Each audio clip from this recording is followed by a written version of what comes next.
Vous allez voir dans cette vidéo comment utiliser les lois des intensités dans les circuits à l'aide de 3 exercices types.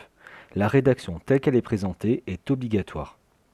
Dans le premier exercice, on a un circuit en série comprenant un générateur et 2 lampes. On donne l'intensité du courant dans la première lampe, 0,15 A. Que vaut l'intensité dans le générateur?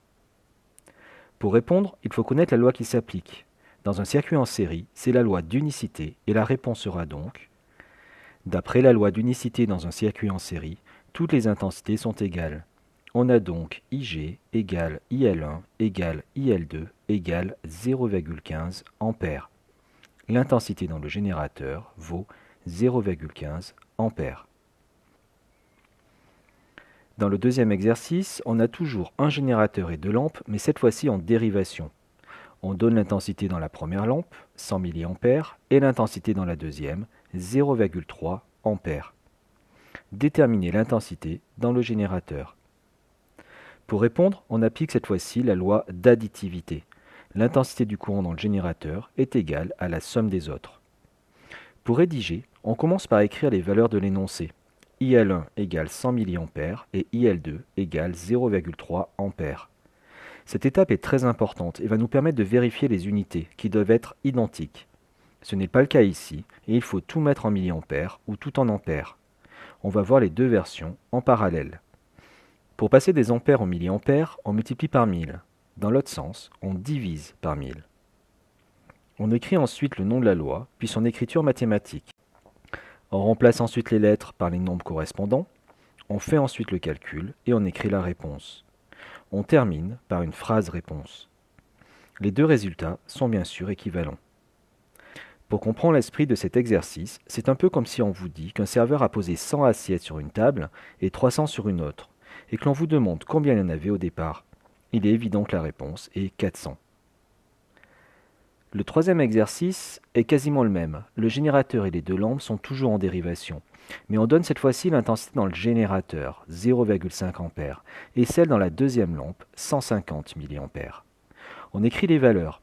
Ig égale 0,5 A et IL2 égale 150 mA. Là encore, il faut convertir soit tout en ampères, soit tout en milliampères. On écrit ensuite la loi d'additivité, qui est toujours la même. Ig égale IL1 plus IL2. Par contre, cette fois-ci, c'est IL1 que l'on veut calculer.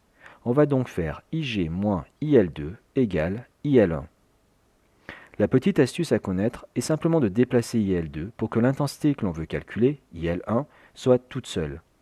Et quand on fait cela, le plus IL2 à droite devient moins IL2 à gauche. Deux façons de comprendre cela.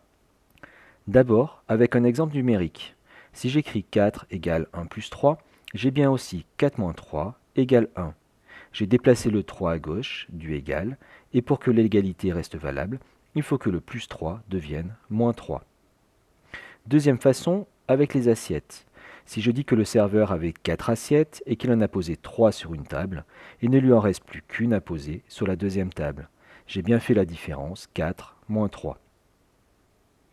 Si l'on reprend l'exercice, on voit qu'il suffit maintenant de remplacer les lettres par les valeurs, puis de faire le calcul. On écrit ensuite une phrase réponse. Pour conclure, il faut retenir que dans un circuit en série, il n'y a aucun calcul à faire, toutes les intensités sont égales. Dans un circuit en dérivation, il y a 2 possibilités.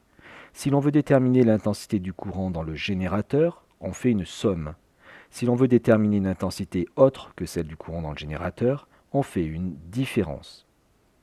Pour t'entraîner, tu peux utiliser le fichier Excel mis en commentaire. Chaque fois que tu ouvres de nouveau le fichier, les valeurs changent. Tu as la correction sur la feuille 2. Répète les exercices pour automatiser et gagner en efficacité et en rapidité. Respecte bien la rédaction, une grande partie de la note y est consacrée.